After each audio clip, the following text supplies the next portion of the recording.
ప్రతి బిడ్డను బట్టి ప్రార్థిస్తున్నాం తండ్రి.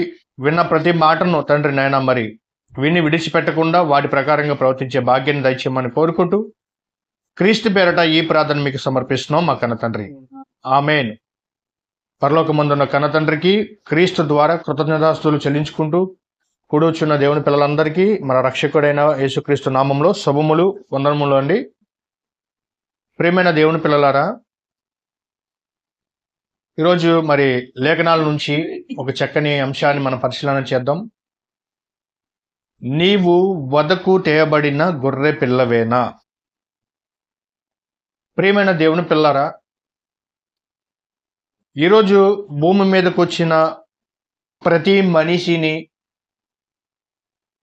పోషిస్తుంది, ఆదరిస్తుంది, కనికరిస్తుంది, కాపాడుతుంది మన తండ్రి అయిన దేవుడు. మనం ఎన్నో ప్రమాదాల నుంచి, ఎన్నో ఆపదల నుంచి తప్పించినటువంటి శక్తిమంతుడు మన దేవుడు. ఈరోజు మన గాలిని పీల్చుకుంటున్నామంటే దానికి కారణం దేవుడు. ఈరోజు మనము బ్రతుకుతున్నామంటే, మన ఊపిరి పీల్చుకుంటున్నామంటే అది మన దేవుడు చొరవ ఉండబట్టే ఈరోజు మనము సజీవులుగా ఉండటం మనకందరికీ తెలుసు. దేవుడు చొరవ లేకపోతే మనం ఏది చేయలేమండి. పడుకున్నవారు పడుకున్నట్టునే వెళ్ళిపోతున్నారు. తెల్లవారు లెగాలన్నా అది దేవుడి సంకల్పం. ఒప్పుకోవాలి ప్రతి ఒక్కరూ. దేవుడి సంకల్పం.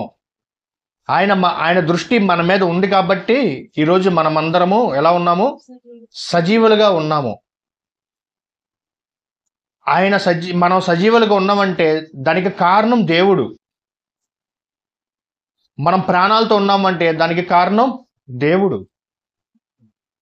మనం ఊపిరి పీల్చుకుంటున్నామంటే దానికి కారణం దేవుడు. మనం ఇంకా బ్రతుకున్నామంటే కారణం దేవుడు. అలాంటి దేవుడు మనలందరినీ, ప్రపంచం మనుషులందరినీ సమానంగా చేశాడండి. అందరూ నా దగ్గరికి రావాలని, భూమి మీద ఉన్న ప్రతి మనిషి నేను దేవుడని తెలుసుకోవాలని, నా గురించి ఆలోచిస్తున్నారేమో అని నరులని ఆకాశం నుంచి ఏం చేస్తున్నాడు? దేవుడు పరిశీలిస్తున్నాడు. అలాంటి పరిశీలనలో ఈరోజు ఎంతమంది ఉన్నారు ఆలోచించండి. పాత నిబంధనలో మనకు ఒక భక్తుడు కనబడతాడండి. దేవుడు పరిశీలించిన భక్తుడు. అతని పేరే అబ్రహాం గారు. అబ్రహాం గారికి మరి ఆయన వృద్ధాప్యం వచ్చిన తర్వాత, అంటే అబ్రహాం గారికి ఎప్పుడు పిల్లలు పుట్టారంటే వృద్ధాప్యంలో పిల్లడు పుట్టాడు. అతని పేరు ఇస్సాకు. అబ్రహాం గారికి భార్య శారమ్మ. లేటుగా దేవుడు ఎందుకు ఇచ్చాడు? ఈరోజు సమాజంలో పెళ్ళైన భార్యాభర్తలను పిల్లలు పుట్టలేదనుకోండి, 1 సంవత్సరం అయినా, 2 సంవత్సరాలు, 3 సంవత్సరాలు, కొన్ని సంవత్సరాలకి పిల్లలు పుట్టకపోతే వారిని ఎలా చూస్తారండి సమాజం? ఇంకా పిల్లలు లేరా అని ఎన్నో రకమైన మాటలు మాట్లాడుతూ ఉంటారు సమాజం. అలాంటి తరుణంలో మరి మనకి ఒక భక్తుడు అబ్రహాం గారి జీవితాన్ని చూడండి. శారమ్మ గారు వృద్ధాప్యంకి వచ్చిన తర్వాత ఒక పండినంటి ఒక బిడ్డను కనేటువంటి సందర్భం కనబడుతుంది. అంటే ఆవిడ ఎంత బాధపడి ఉంటుందంటే శారమ్మ, ఆలోచించండి. పిల్లలు పుట్టలేదు అనుకొని ఎంత వేదన చెంది ఉంటుంది, ఎంత బాధపడి ఉంటుంది. అలాంటి బాధను దేవుడు అర్థం చేసుకున్నాడండి. ఎందుకంటే ఒక బిడ్డ పుట్టాలంటే ఎవరి సంకల్పం ఉండాలి? దేవుని సంకల్పం ఉండాలి. గర్భఫలము యెహోవా ఇచ్చు బహుమానము. ఆయన చొరవ ఉంటేనే ఈరోజు సమాజంలో పిల్లలు పుట్టడానికి కారణం మొట్టమొదటిగా ఎవరండి? దేవుడు. ఈరోజు సమాజంలో ఏ బిడ్డ భూమి మీద రాడండి. అలాంటి సందర్భంలో మరి ఓర్పుగా ఉన్నారు. ఎవరో అబ్రహాం గారు, శారమ్మ గారు ఓర్పుగా ఉన్నారు. అంతేకాదండి, వారు సహించారు. ఇంకా పిల్లలు లేరని వాళ్ళు సహనంగా కోల్పోలేదండి. దేవుడు ఇస్తాడు, ఎప్పటికైనా దేవుడు ఇస్తాడని నమ్మకంతో ఎదురు చూశాడు. ఆది కాండము 22వ అధ్యాయం 1వ వచనం చూద్దామండి. ఆ సంగతులు జరిగిన తర్వాత దేవుడు అబ్రాహామును పరిశోధించిన ఆ కాలంలోనే ఎవరిని పరిశోధించాడు? అబ్రాహాం గారిని పరిశోధించాడండి. ఈరోజు మనల్ని కూడా దేవుడు పరిశోధిస్తాడు. ఎవరు దేవుడి కొరకు నమ్మకంగా బ్రతుకుతాడు, ఎవరు నా కొరకు ఆలోచిస్తారు, ఎవరు నేను దేవుడని సత్యాన్ని అనేక ప్రాంతాలకు వెళ్ళి ప్రకటిస్తారు అనేది ఎవరో పరిశోధిస్తున్నాడంటే కన్న తండ్రి అయిన దేవుడు పరలోకం నుంచి పరిశోధిస్తున్నాడండి. అలాంటి పరిశోధించిన ఒక భక్తుడు ఎవరంటే అబ్రాహాం గారు. ఎవరు కనబడ్డాడు? దేవుడు కనిపించాడు. ఎందుకు అబ్రాహాం గారు అంత గొప్ప భక్తుడిగా ఉన్నాడంటే అతనికి లేక పుట్టిన కుమారుడిని ఏమి ఇవ్వటానికి సిద్ధపడ్డాడండి? బలిగా ఇవ్వటానికి సిద్ధపడ్డాడు. ఎట్లనగా 2వ వచనం చూద్దాండి. అని పిలవగా అతడు చిత్తము ప్రభువా. అప్పుడు ఆయన నీకు ఒక్కడై ఉన్న నీ కుమారుని అనగా నీవు ప్రేమించు ఇస్సాకును తీసుకొని మొరియా దేశమునకు వెళ్ళి అక్కడ నేను నీతో చెప్పబోవు పర్వతములలో ఒక దాని మీద దహన బలిగా అతన్ని అంటే ఎవరండి? ఇస్సాకును అర్పించమని ఎవరితో చెప్పాడండి? దేవుడు అబ్రాహాం గారితో చెప్పాడు. ఒకసారి ఆలోచించండి. అదేంటి తండ్రి, నాకు లేక పుట్టిన కుమారుడు, నేను వృద్ధాప్యంలో ఉన్నప్పుడు ఈ యొక్క కుమారుడిని నాకు ఇచ్చావు. ఇచ్చినటువంటి ఆనందము ఎంతో సేపు లేదండి, ఎంత కాలం లేదండి. అలాంటి ఆనందం ఎంత కాలం లేకుండా మళ్ళీ దేవుడు ఏం చెప్తున్నాడంటే నీవు నీ కుమారుని తీసుకుని మొరియా పర్వతం మీదకి వెళ్ళి అక్కడ అతనిని అంటే ఇస్సాకుని బలి ఇవ్వమని కోరాడండి దేవుడు. దానికి తగ్గట్టుగానే, దానికి అనుకూలంగానే ఏమండి అబ్రాహాం గారు సిద్ధపడ్డాడండి. ఆయన మనసులోనే అనుకున్నాడండి. దేవుడు ఇచ్చాడు, దేవుడు తీసుకుంటున్నాడు కనుక ఆయన ఆ మాటకి లోబడ్డాడు. ఏమండి దేవుడి మాట విన్నాడు. ప్రియమైన దేవుని పిల్లరా, వెనక అడుగు వేయలేదండి. లేక పుట్టిన కుమారుని బలిగా ఇవ్వటానికి ఎవరు సిద్ధపడ్డారంటే అబ్రాహాం గారు సిద్ధపడ్డాడండి. ఆలోచించండి ప్రియమైన దేవుని పిల్లరా. ఈరోజు మనకు పుట్టిన కుమారుణ్ణి మనం ఎవరి ఇంటికైనా పంపించామంటే 10 రకాలుగా ఆలోచిస్తాం. ఎక్కడికి ఉన్నాడు, ఎక్కడికి వెళ్ళాడు, ఎప్పుడు వస్తాడు. ఒక గంట రాకపోతేనే అల్లాడిపోతాం తల్లిదండ్రులుగా. ఒక రాత్రికి ఇంటికి రాకపోతేనే మన బంధువులు చుట్టాలందరికీ ఫోన్ చేసి నా కుమారుడు వచ్చాడా, నా కుమారుడు మీ ఇంటికి వచ్చాడా, నా కుమార్తె మీ ఇంటికి వచ్చిందా అని ఆరాలు తీస్తామండి. అంటే మన పిల్లల మీద ఉన్న ఒక ప్రేమ అలాంటిది. ప్రేమ ఏంటి? అలాంటి ప్రేమ ఎవరు? అబ్రాహాం గారు. లేక పుట్టిన కుమారుడిని దేవుడు చెప్పినట్టుగా ఇగో తీసుకొని మొరియా పట్టణానికి వెళ్ళు, అక్కడ బలిగా అర్పించమని అన్నప్పుడు ఒక్క మాట కూడా ఆలోచించకుండా తీసుకొని వెళ్ళిపోవడం జరిగిందండి. 22వ అధ్యాయం 6వ వచనం చూద్దామండి. దహన బలిగా కట్టెలు తీసుకొని తన కుమారుడిని ఇస్సాకు మీద పెట్టి తన చేతితో నిప్పును కత్తిను పట్టుకుని పోయెను. ఏమండి ఒక్కసారి ఆలోచించండి. లేక పుట్టిన కుమారుని బలిగా అర్పించడానికి వెళ్ళిపోతున్నాడండి. సిద్ధపడ్డాడు. కట్టెలు పేర్చుకున్నాడు, కత్తిని పట్టుకున్నాడు, ఏమంటే నిప్పును పెట్టుకున్నాడు. అన్ని పట్టుకొని ఎక్కడికి వెళ్ళిపోతున్నాడు?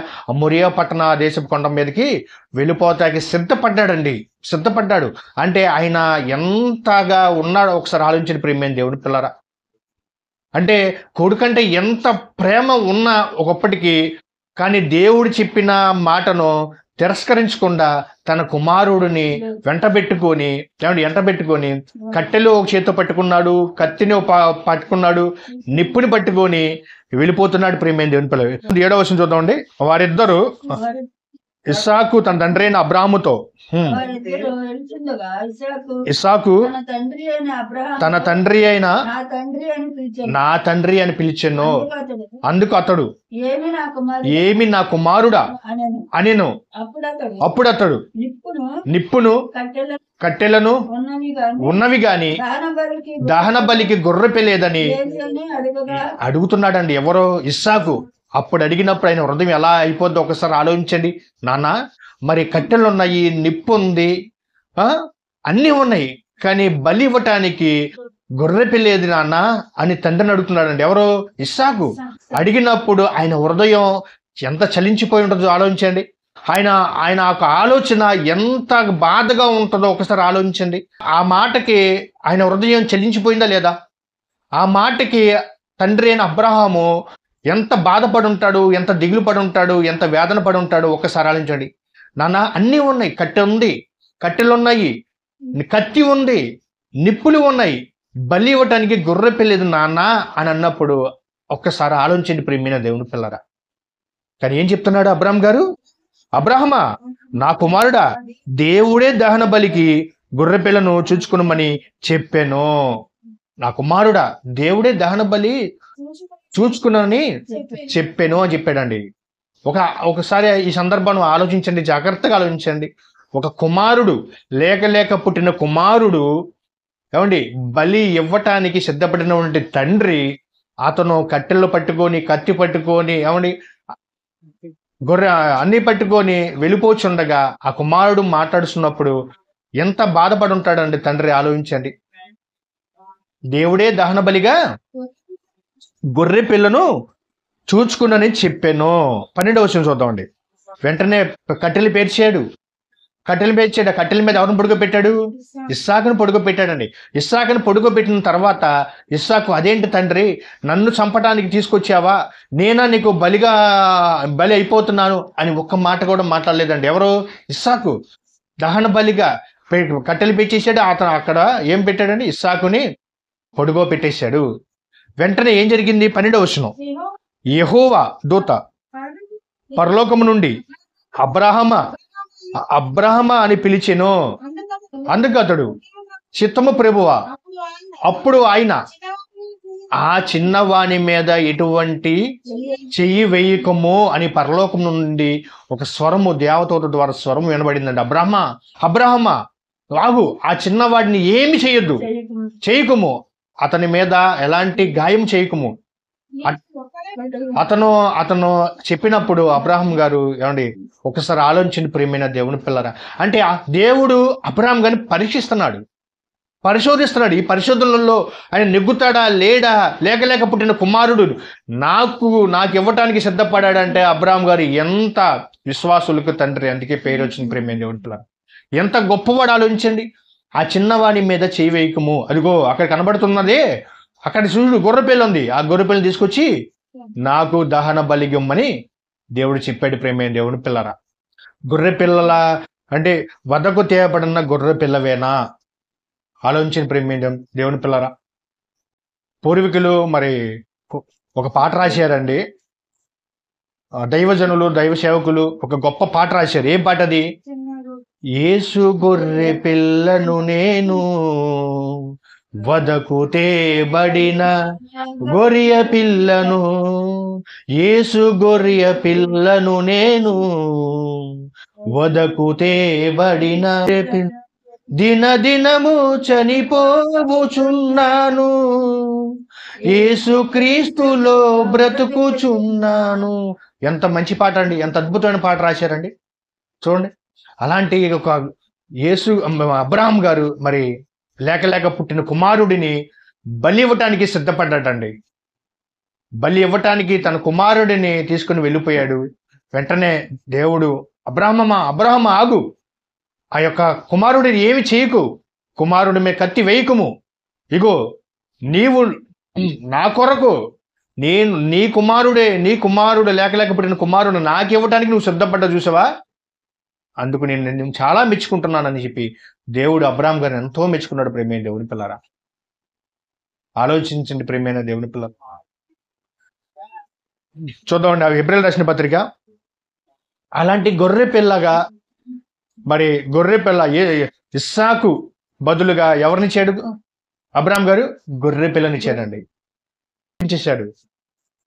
కానీ ఇక్కడికి వచ్చేసరికి ప్రపంచ మానవులందరి కొరకు బలిగా అర్పించినటువంటి వ్యక్తి ఎవరంటే యేసుక్రీస్తు వారి. ప్రేమ దేవుడి పిల్లరా, అది హెబ్రీయులకు రాసిన పత్రిక 9వ అధ్యాయం 26వ వచనం చూద్దామండి. అపోస్తలుడైన పౌలు గారు హెబ్రీయులకు రాసిన పత్రిక 9వ అధ్యాయం 26వ వచనం అండి. అట్లా అయిన ఎడల జగత్తు పునాది వేయబడక మునుపు ఆయన అనేక పర్యాయములు శ్రమ పడాల్సి వచ్చినది. అయితే ఆయన యుగములు సమాప్తి యందు తన్ను తానే బలిగా అర్పించుకున్నట్టు వలన పాప నివారణ చేయుటకే ఒక్కసారే ప్రత్యక్షమైనే. పాప నివారణ చేయుటకే ఏమండి, ఆయన ఏ పాపం చేశాడండి? ఏ పాపం చేయలేదు. ప్రపంచ మానవాళి కొరకు, ప్రపంచ మనుషులందరి కొరకు పాప నివారణకి ఆయన ఏమైపోయాడు తెలుసా? బలి అయిపోయాడు. అక్కడ ఇస్సాకు బదులు గొర్రె పిల్లను బలిగా అర్పించడం చూసాం.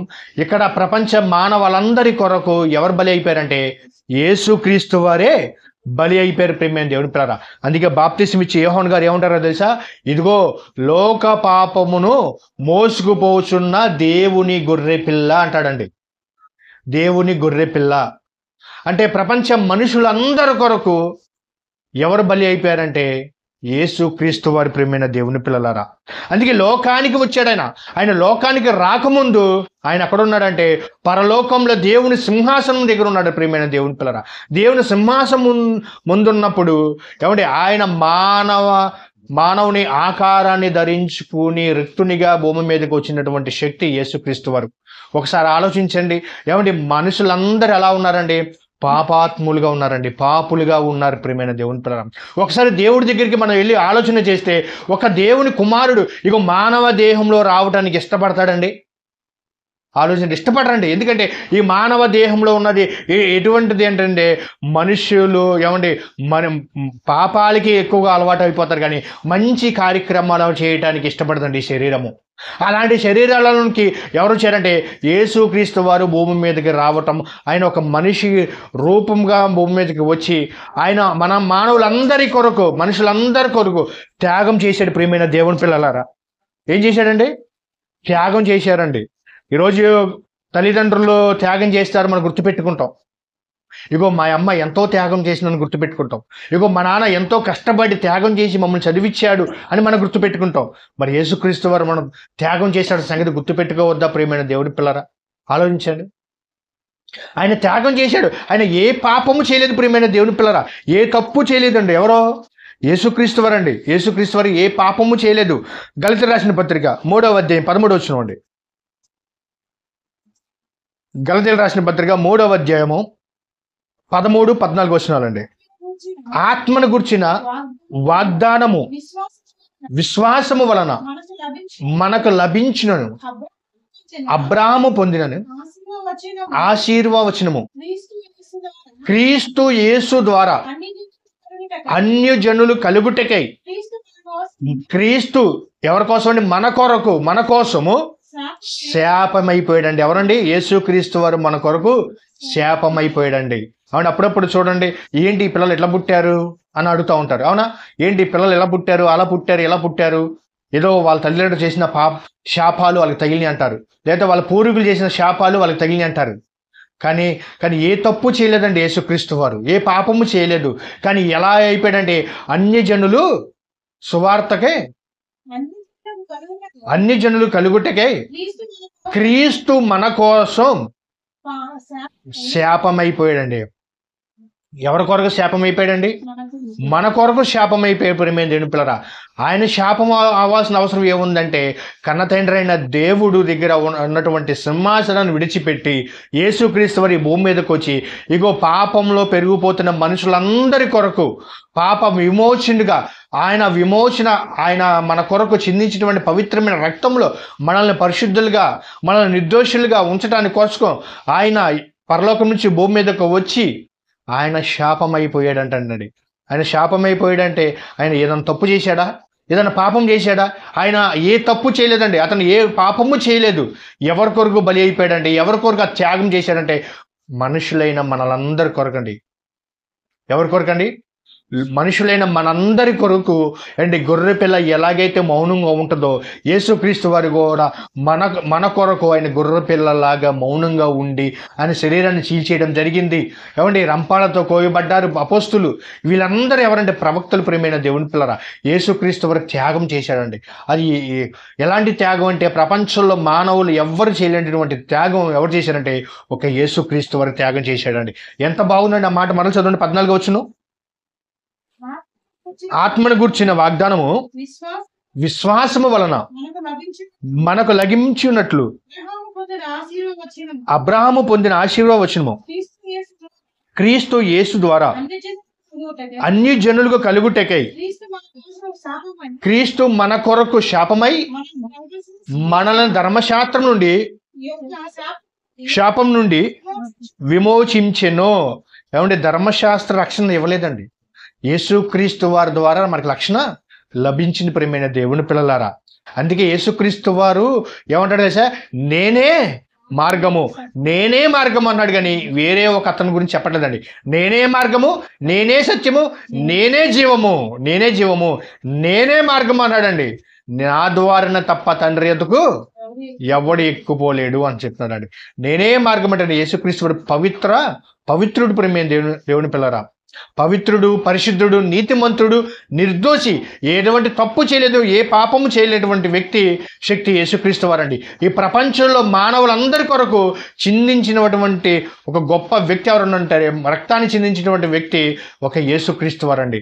మనం చేసిన పాపాలని, మానవులు చేసిన పాపాల నిమిత్తం ఆయన బలి అర్పించేశాడు. ప్రియమైన దేవుని పిల్లరా, బలిగా ఏమండి మన కొరకు శిలువలో మరణించాడు. ప్రియమైన దేవుని పిల్లరా, అక్కడ ఇస్సాకు ప్రతిగా ఎవరిని బలిగా అర్పించాడు అబ్రహాం గారు?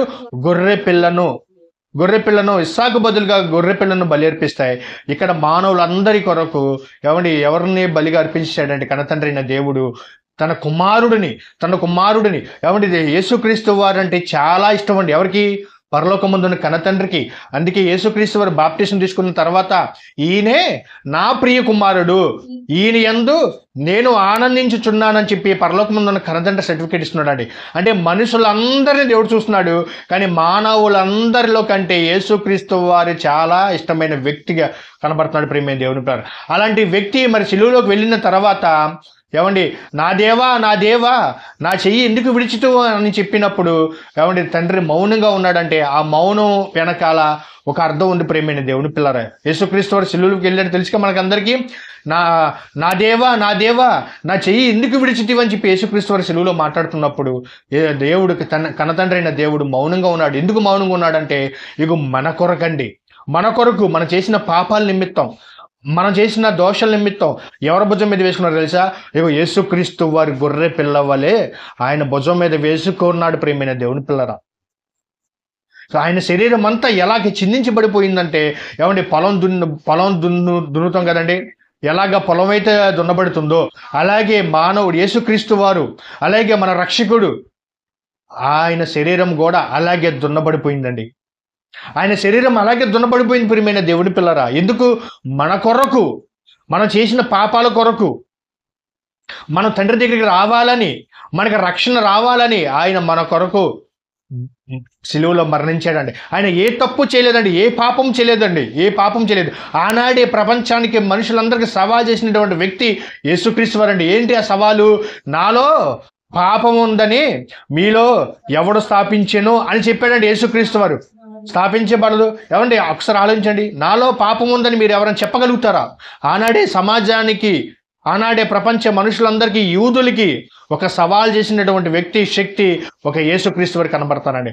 నాలో పాపం లేదు, కానీ పాపం లేనటువంటి వ్యక్తి మన కొరకు ఏమైపోయాడంటే శాపమేమైపోయాడండి, బలి అయిపోయాడండి, మరణించాడు. ప్రియమైన దేవుని పిల్లలు, ఆయన శరీరం చూడండి, శరీరం అంతా చీల్చబడిపోయింది. ప్రియమైనది దేవుని పిల్లలారా, గొర్రె పిల్ల ఎలాగైతే మౌనంగా ఉంటుందో అలాగే మన యేసుక్రీస్తు వారు మన కొరకు ఆయన చిందించబడిన ఆయన ప్రతి రక్తపు బొట్టు మన కొరకే చిందించాడు. ప్రియమైన దేవుని పిల్లలు, ఆయన బల్లెంతో పొడిచినప్పుడు ఎంత బాధ ఉంటుందండి, ముళ్ళ కిరీటం పెట్టినప్పుడు ఎంత బాధ ఉంటుందండి, ఆయన కొడాలతో కొట్టినప్పుడు ఎంత బాధ ఉంటుందండి. ఒక్కసారి ఆలోచించండి. చిన్న ముళ్ళు గుచ్చుకుంటేనే మనం అయ్యో బాబో లబో దీబో అంటామే, దానికి సెప్టిక్ ఇంజెక్షన్ చేసుకుంటామే.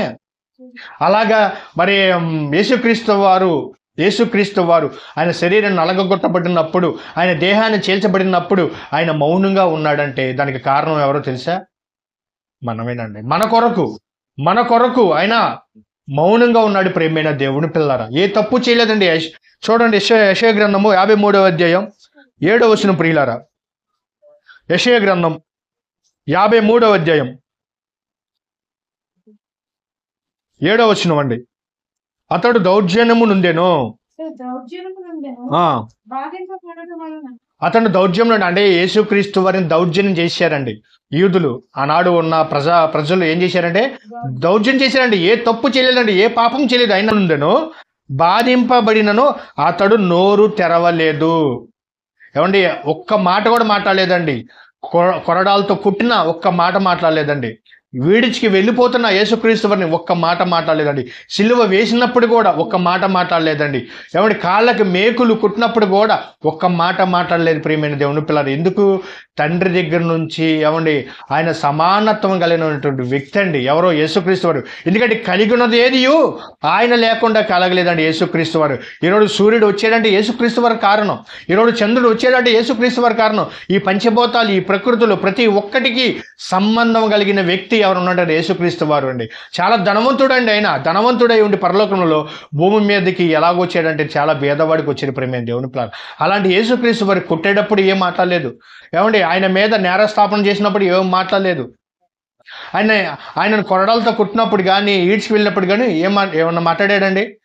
ఏమీ మాట్లాడలేదండి. ఒక్క మాట కూడా మాట్లాడలేదు. ప్రియమైన దేవుని పిల్లల, వదకు తేబడు గొర్రె పిల్లయు బొచ్చు కత్తిరించి వాని ఎదుట గొర్రెయు మౌనంగా నుండునట్లు అతడు అంటే ఎవరండి? యేసుక్రీస్తు వారు నోరు తెరవలేదు. ఏ మాట మాట్లాడలేదండి. ఆయన తలుచుకుంటే ఎంతో మంది దేవదూతలు వచ్చి ఆయనకి నిలబడతారండి. యుద్ధం చేయగలిగితే సమర్థుడండి యేసుక్రీస్తు వారు. కానీ ఎవరి కొరకు? మన కొరకు, ప్రపంచ మానవులందరూ కొరకు రక్షించటానికి యేసుక్రీస్తు వారి లోకానికి వచ్చిన మనం ఎన్నో సందర్భాలు చదువుకున్నాం. అంటే గొర్రె పిల్ల ఎలాగైతే మౌనంగా ఉంటుందో అలాగేనే యేసుక్రీస్తు వారు మౌనంగా ఉన్నాడండి. గొర్రె పిల్ల చూడండి, ఏమైనా బొచ్చు కత్తిరించేటప్పుడు ఏమైనా అరిసిద్దా? ఏం అరవదండి. అలాగే తను రిక్తునిగా చేసుకున్నాడు. మానవ దేహాలకు వచ్చి ఇక గొర్రె పిల్ల సాదృశ్యంగా తీసుకొని అక్కడ ఇస్సాకుకు బదులుగా ఎవరిని చేశారు? గొర్రె పిల్లను ఇవ్వడం జరిగిందండి. ఇక్కడ యేసుక్రీస్తు వారిని గొర్రె పిల్లగా యేసుక్రీస్తు వారు మన కొరకు ఏమండి గొర్రె పిల్లగా మౌనంగా ఉన్నాడంటే ఆలోచించండి ప్రియమైన దేవుని పిల్లలరా. రోమపత్రిక 8వ అధ్యాయం 31వ వచనం చూద్దామండి. అపోస్తలుడైన పౌలు గారు రోమ పట్టణానికి రాస్తూ 8వ అధ్యాయం 31వ వచనం చూద్దామండి. ఇట్లుండగా ఏమందుము దేవుడు మన పక్షం నుండగా మనకి విరోధి ఎవడు? తన సొంత కుమారుణ్ణి, పరలోకముందున కన్న తండ్రి పుట్టిన కుమారుణ్ణి అనుగ్రహించుటకు వెను తీయక మనలందరి కొరకు ఆయనను యేసుక్రీస్తు వారిని సిలువకు అప్పగించడం జరిగింది. ప్రేమైన దేవుని పిల్లరా, యేసుక్రీస్తు వారు ఏమంటే సమానత్వం అండి. పరలోకంలో సమానత్వం అర్థమేనండి. సమానత్వాన్ని విడిచిపెట్టి ఏమండి లోకరక్షకుడు యేసుక్రీస్తు వారు భూమి మీదకి వచ్చి ఆయన మానవులందరి కొరకు, మనందరి కొరకు ఆయనను అప్పగించినను. అవునండి, చాలండి ప్రియమైన దేవుని పిల్లరా. ఇప్పుడు ఆలోచించండి, వద్దకు తేయబడిన గొర్రె పిల్లవేనా మనం? ఆలోచించండి. స్టెఫన్ చూసుకోండి, స్టెఫను ఏమంటే రాళ్లతో కొట్టి చంపేశారండి. ఇలాగ క్రైస్తవం అంటేనే శ్రమలు, నిందలు, అవమానాలు, ఏమండి ఎన్నో ఇరుగులు ఇబ్బందులు వస్తాయి. ప్రియమైన దేవుని పిల్లరా, క్రైస్తవం ఉంటేనే శ్రమలండి. స్టెఫను రాళ్లతో కొట్టబడినప్పుడు ఏం మాట్లాడాడండి? తండ్రి, వీరేమి చేయుచున్నారో వీరు ఎరుగురు, వీరిని క్షమించమన్నాడండి. అంటే ఒక గొర్రె పిల్ల మౌనంగా ఉన్నదంటే దానికి కారణం ఎవరంటే మనమే. ప్రేమైన దేవుని పిల్ల, మనం చేసిన పాపాల కొరకు యేసుక్రీస్తు వారు సిలువలో మరణించేశారు. ప్రేమైన దేవుని పిల్లరా, ఆయన ప్రపంచ మానవులందరి కొరకండి. ప్రతి దేశంలో ఉన్న ప్రపంచ మానవులందరి కొరకు ఒక్కసారి బలి అవ్వాలండి. ఆ ఒక్కసారి బలి అర్పించేటువంటి వ్యక్తి యేసుక్రీస్తు వారు. మరి ఇస్సాకు బలిగా ఒక గొర్రె పిల్లని చూసాము. ఏమండి, ఇక్కడ గొర్రె పిల్ల కాదండి, స్వయాన్ని ఎవరండి? యేసుక్రీస్తు వారే బలి అయిపోయాడు. ప్రియమైన దేవుని ప్రేమ, యేసుక్రీస్తు వారు నేనే మార్గము, నేనే సత్యము, నా ద్వారానే తండ్రి యొద్దకు ఎవరైనా వస్తారు, నా ద్వారానే వెళ్ళాలి, నేనే మార్గం అన్నాడు యేసుక్రీస్తు వారు. అలాంటి వ్యక్తి యేసుక్రీస్తు వారు ప్రపంచ మానవులందరి కొరకు ఏమండి ప్రతి ఒక్కరూ తండ్రి దగ్గరికి రావాలని, ప్రతి ఒక్కరూ రక్షణ తీసుకోవాలని, ప్రతి ఒక్కరూ యేసుక్రీస్తు వారు నిజమైన దేవుడని తెలుసుకోవాలని. మనుషులందరూ చెడిపోతున్నారు, మనుషులందరూ పాపానికి వెళ్ళిపోతున్నారు, మనుషులందరూ నరకానికి వెళ్ళిపోతున్నారు. ఈ నరకానికి వెళ్లకుండా ఈ పాపాన్ని విమోచనగా, పాపరహితుడిగా ఏమండి పాపాన్ని జయించినటువంటి వ్యక్తి యేసుక్రీస్తు వారి మనుషులందరి కొరకు బలి అయిపోయాడు, మరణించాడు శిలువలో. ఆలోచించండి ప్రియమైన దేవుని పిల్లరా, నీవు వదకు తేబడిన గొర్రె పిల్లవేనా? ఈరోజు మనం కూడా క్రీస్తు కొరకు ఏమండి ఎన్ని హింసలు వచ్చినా, బాధలు వచ్చినా, ఎరుకులు వచ్చినా, ఇబ్బందులు వచ్చినా క్రీస్తు కొరకు నువ్వు గొర్రె పిల్లలాగానే ఉండాలండి. సమాజ మందిరంలో కొడతారు, తిడతారు, అవమానిస్తారు, కానీ నువ్వు ఎలా ఉండాలో తెలుసా? గొర్రె పిల్ల వలె మౌనంగా ఉండాలి. అలా ఉంటేనే నువ్వు ఖచ్చితంగా పరలోకానికి వెళ్ళిపోతూ ఉంది. యేసుక్రీస్తు వారు మౌనంగా ఉన్నాడు అంటే ఎంత బాధ భరించాడు, ఎంత కష్టాన్ని భరించాడు, ఎన్ని అవమానాలు భరించాడు, ఎన్ని కొరడాల దెబ్బలు భరించాడండి. ఒక్క ముళ్ళు గుచ్చుకుంటే బాధపడిపోతాం మనం. ఎంత ఏమండి చీల్చబడిపోయింది, శరీరం మొత్తం చీల్చబడిపోయిందండి. అలా కొరడాలతో కొట్టంగానే లోపల ఉన్న కండ బయటకు వచ్చేసేసేదండి. ఎంత బాధను ఓర్చుకున్నాడండి, ఎంత కష్టాన్ని ఓర్చుకున్నాడండి. ఆయన శిలువలో చివరపు రక్తపు బొట్టు ఎవరి కొరకండి? మన కొరకే. ప్రియమైన దేవుని పిల్లరా, ఎంతో త్యాగం చేసినటువంటి వ్యక్తిని మనం ఆలోచించము, ఎంతో ప్రాణాన్ని పణంగా పెట్టిన వ్యక్తిని మనం ఆలోచించాము. కానీ అలాగా ఆలోచించిన వ్యక్తిని మనం తీసుకున్నాం. కానీ మనము యేసుక్రీస్తు వారు చెప్పినట్టుగా మనము అనేక ప్రాంతాలకి వెళ్ళి సువార్తను ప్రకటిస్తున్నామా? ఆలోచించండి. ఎక్కడైనా మీటింగ్లు చేస్తున్నావా? ఎక్కడైనా గృహకుడికి చేస్తున్నావా? ఆయన పడిన కష్టాన్ని మనం అనేకలకి ప్రకటిస్తున్నావా, చెప్తున్నావా, నేర్చుకుంటున్నావా? దేవుడిచ్చిన ఈ దేహాన్ని దేవుడి కొరకు ఖర్చు పెడుతున్నామా? దేవుడిచ్చిన ఈ అవయవాల్ని దేవుడి కొరకు అనేక ప్రాంతాలకి వాక్యాన్ని ప్రకటిస్తున్నావా? దేవుడి కొరకు మరి అనేక మందికి ఈ వాక్యాన్ని చెప్తున్నావా? లేదండి. కానీ ఆయన చూడండి, ఆయన త్యాగం గుర్తు చేసుకుంటున్నాం, ఆయన కష్టాన్ని గుర్తు చేసుకుంటున్నాం, ఆయన శిలువలో మన కొరకు మరణించడాన్ని గుర్తు చేసుకుంటున్నాం. గుర్తు చేసుకున్నటువంటి మనము ఆయన త్యాగాన్ని వృధా చేయకూడదండి.